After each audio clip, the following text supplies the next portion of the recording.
Washington post পত্রিকায় প্রকাশিত একটা রিপোর্টকে কেন্দ্র করে একটা হাইপ তোলার চেষ্টা করা হচ্ছে যে আমেরিকাও বুঝে গেছে জামায়াত ইসলামী ক্ষমতায় আসছে। সেই রিপোর্টের বাংলা ট্রান্সলেশন অনেকে পাবলিশ করেছে। ওয়াশিংটন পোস্ট পেইড ওয়েবসাইট বলে অনেকে পড়তে পারেনি, বাংলাদেশের জন্য এটা করেছেন। হেডলাইন এরকম, ইংরেজিতেও ব্যাপারটা এরকম ছিল, জামায়াতের সঙ্গে বন্ধুত্ব করতে চায় যুক্তরাষ্ট্র। ইংরেজিতে যে হেডলাইনটা সেটা এরকম, US seeks to be friends with the বাংলাদেশের ওয়ান্স ব্যান্ড ইসলামিস্ট পার্টি, মানে জামায়াত। কি বলা হয়েছে এবং আসলে ব্যাপারটা কি? এটা কি জামাতের ক্ষমতায় যাওয়ার একটা ইঙ্গিত? যদি তাই হয়ে থাকে তাহলে ইসলামী আন্দোলন এবং হেফাজতে ইসলাম দল না, মনে হতে পারে তারাও ক্ষমতায় যাবে, কারণ এই রিপোর্টে তাদের কথাও আছে।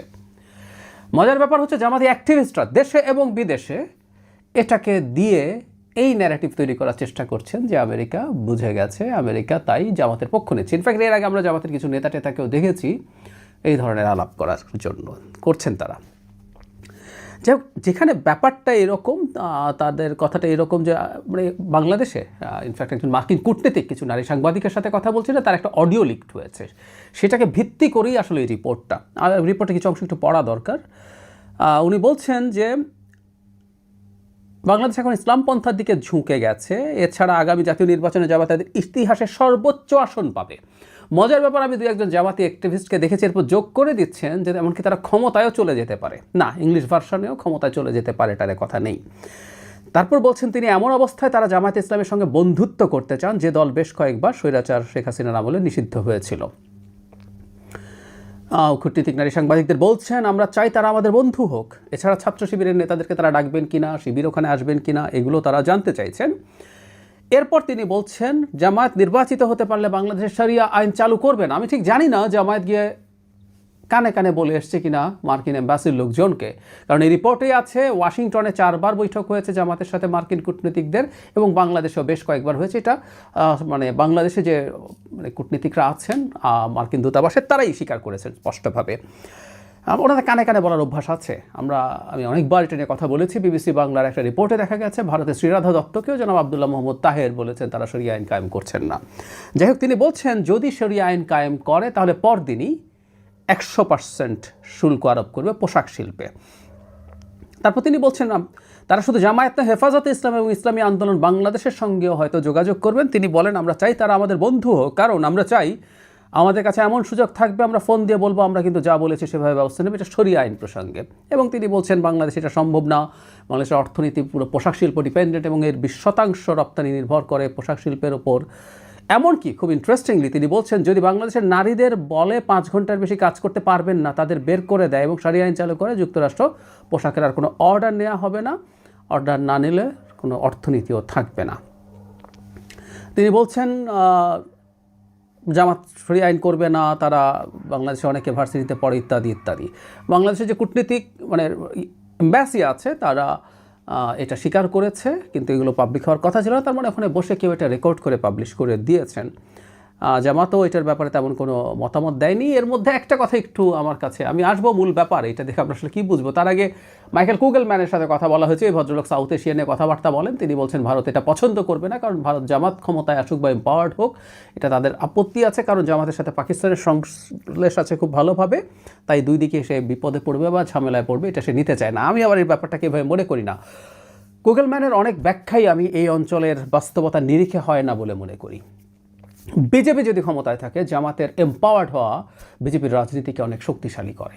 তার স্ট্র্যাটেজিক কিছু সিকিউরিটির কিছু সমস্যা হলেও হতে পারে, কিন্তু তার রাজনীতি টিকে যাবে।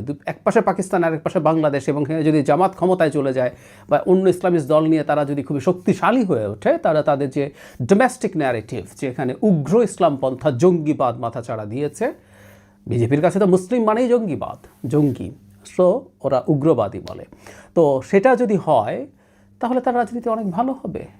সত্যিকার অর্থে সে মুখে এটাকে ডিনাউন্স করার চেষ্টা করবে, কিন্তু তার জন্য এটা ভালো হবে। সেই কারণে আমরা এই আশঙ্কাও করি আগামী নির্বাচনে আওয়ামী লীগ কেন্দ্রীয়ভাবে ভারতের সাথে পরামর্শক্রমে আওয়ামী লীগের লোকজনকে জামাতে ভোট দিতে বলতেও পারে। এটা খুব ইললজিক্যাল না কোনোভাবেই। যাই হোক, এই রিপোর্ট দিয়ে আসলে কী বুঝলাম, মানে আমেরিকা কি বুঝে গেছে জামাত ক্ষমতায় যাবে? মোটেও না। ইনফ্যাক্ট মাঝে কিছুদিন জামাতের সাথে আমেরিকার যোগাযোগের হয়তো খানিকটা সমস্যা হয়েছিল 9/11-এর পর, যখন সন্ত্রাসের বিরুদ্ধে যুদ্ধ হয়েছে সো কল্ড। এমনকি বিএনপির সাথে জামাতের জোট বিএনপিকে দীর্ঘ সময় কোণঠাসায় রেখে গেছিল এবং বিএনপি এই ভুল সিদ্ধান্তটা থেকে বেরিয়ে আসতে অনেক বেশি সময় নিয়ে ফেলেছিল। তার আগে আমেরিকা র্যাদার জামায়াতে ইসলামীকে বেশ পেট্রোনাইজ করতে একটা কারণে, তারা মনে করতো যে ইসলামী দেশগুলো বা মুসলিম প্রধান দেশগুলোতে ইসলামী রাজনীতি মানে কনস্টিটিউশনাল ইসলামী রাজনীতির একটা জায়গা থাকা দরকার। তাতে লোকজন জিহাদি হয়ে উঠবে না, লোকজন খেলাফত কায়েম করতে চাইবে না বা ইসলামী বিপ্লব করতে চাইবে না। তার যদি গণতান্ত্রিক স্পেস থাকে, এর মাধ্যমে যদি সে নির্বাচন করতে পারে কিছু কিছু ইসলামী কম্পোনেন্ট নিয়ে, সেই চিন্তার মানুষগুলোকে এই দল আশ্রয় দেবে। সেই কারণে জামাতকে র্যাদার তারা নানাভাবে পেট্রোনাইজ করেছে এবং ইসলামিক মানে মুসলিম দেশগুলোতে শোকেস করার চেষ্টা করেছে। সুতরাং জামাতের সাথে আমেরিকার যোগাযোগ মোটেও নতুন কিছু না। তার চাইতে জরুরি কথাটা হচ্ছে আওয়ামী লীগের অবর্তমানে জামায়াত এম্পাওয়ার্ড হয়ে উঠছে তুলনামূলকভাবে আগের তুলনায়। তারা আগের চেয়ে বেশি আসন পাবে, এটা তো ফ্যাক্ট, এর মধ্যে ভুলের কিছু নাই। কিন্তু ক্ষমতায় যাবে বলেই যোগাযোগ করছে তা না। যে দলটা প্রধান হয়ে হচ্ছে, গুরুত্বপূর্ণ হয়ে উঠছে, তার সাথে সে এনগেজমেন্ট রাখতে চাইবে। একই সাথে সে স্পষ্টভাবে জামাতকে এটাও জানিয়ে দিতে চাইছে, এটা জনগণকেও বলতে চাইছে যে জামাতকে অন্তত তারা কোনোভাবে শরিয়া কায়েম করতে দেবে না। তার মানে জামাতের যে একটা মুখোশ এখন তৈরি হচ্ছে, আমি অনুমান করি এই মুখোশগুলো আসলে আমেরিকার এম্বাসি বা আরও অনেকের চাওয়ার পরিপ্রেক্ষিতে মুখোশটা হচ্ছে তারা বলছেন না ইসলামের কথা, শরিয়ার কথা, ভেতরে পার্সোনালি বলছেন গ্রামাঞ্চলে বা কম শিক্ষিত জায়গাগুলোতে বা যেসব জায়গায় তারা মনে করছেন কাজ করবে সেই জায়গাগুলোতে, কিন্তু প্রকাশ্যে এখনও কোনো ঘোষণা দেন নেই। এই জন্য আমি প্রায় বারবার বলি তারা শরিয়া কায়েম করবেন বা করবেন না এই কথাটা প্রকাশ্যে ঘোষণা দিতে হবে সর্বোচ্চ কোনো নেতাকে। কোনো এক খ্রিস্টান ডেলিগেট গিয়ে দেখা করে এসে বললে আসলে আমরা সেটাকে সিরিয়াসলি নেব না।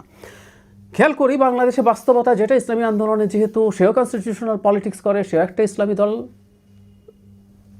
জামাতে চাইতে আর তারা শরিয়ার কথা অন্তত শক্তভাবে বলছে।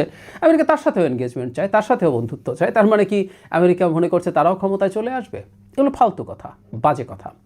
আমি প্রায় বলি যে একটা পরাশক্তি তার চেষ্টা থাকবে সবার সাথে এনগেজ করা, কারণ যে কোনো সময় যাতে সে যে কোনো কিছু করে তার সাথে নেগোশিয়েট করতে পারে। ভারতের কূটনীতিগত জামাতের আমিরের সাথে দেখা করেছে, যেটা জামাতের আমির একসময় লুকিয়ে ফেলেছিলেন, বলেননি, পরে আবার রয়টার্সকে সেটা ফাঁস করছেন। আমরা বলেছি এভাবে যে তিনি ফাঁসি বা করলেন কেন যদি কথা দিয়ে থাকেন, আবার কথা দেবেন কেন? আমরা জিএম কাদেরকে খুব হাসাহাসি করেছি না, ইন্ডিয়া থেকে আসার পর বলেছেন ওরা চায় না আমরা কি বলি, আমরা তাদের মধ্যে কী কথা আছে। তো ভারতও তো বসবে, যে দলটা বাংলাদেশে শক্তিশালী হয়ে উঠেছে তার সাথে সবাই এনগেজ করবে। চায়নার রাষ্ট্রদূত, অন্যান্য বিভিন্ন দেশের রাষ্ট্রদূতরা জামাতের আমিরের সাথেও দেখা করছে। খুব সিম্পল একটা ইস্যুকে হাইপ তৈরি করে ন্যারেটিভ বানানোর চেষ্টা করছে জামাতের পক্ষের অ্যাক্টিভিস্টরা। হাস্যকর, মানে